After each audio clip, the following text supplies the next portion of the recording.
दुख तो हर किसी के जीवन में होता है, लेकिन वह आपको कितना दुखी करेगा यह सिर्फ आप पर निर्भर करता है। एक बार एक सेठ जी थे। सेठ जी के पास भगवान का दिया हुआ सब कुछ था, लेकिन सेठ जी खुश नहीं थे, हर वक्त दुखी रहते थे। एक दिन सेठ जी एक संत जी के पास गए और जाकर संत जी से बोले कि मेरे पास भगवान का दिया हुआ पैसा, गाड़ी, बंगला सब कुछ है, लेकिन फिर भी मैं खुश नहीं हूँ, क्या करूँ।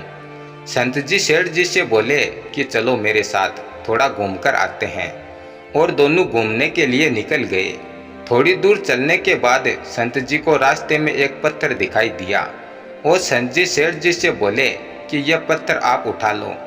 अब संत जी ने कहा था तो सेठ जी ने बिना कुछ सोचे समझे पत्थर को दोनों हाथों से उठा लिया और दोनों चलने लगे।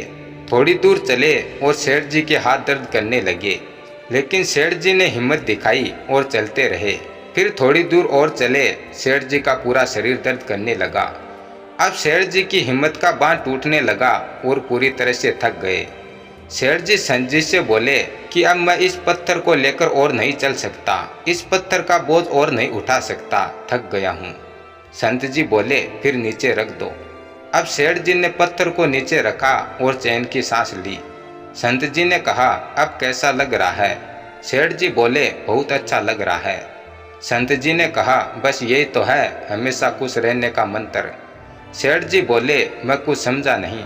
संत जी ने कहा हमारे जीवन के दुख भी इस पत्थर की तरह ही होते हैं, जिन्हें हम जितना संभालेंगे उतना ही ज़्यादा दुखी करेंगे, जितना उनके बारे में सोचेंगे उतना ही ज़्यादा दुखी करेंगे और हम आगे नहीं बढ़ पाएंगे। इसलिए इससे तो अच्छा है जो दुख रूपी पत्थर है उसे पहले ही नीचे रख दिया जाए। हम में से बहुत सारे लोग ऐसी बातें करते हैं ना कि नहीं उसने मेरे साथ जो किया है मैं उसे कभी नहीं भूल सकता, उसने मेरा जो अपमान किया है उसका बदला मैं जरूर लूँगा, और ये सोच सोच कर परेशान होते रहते हैं। क्यों?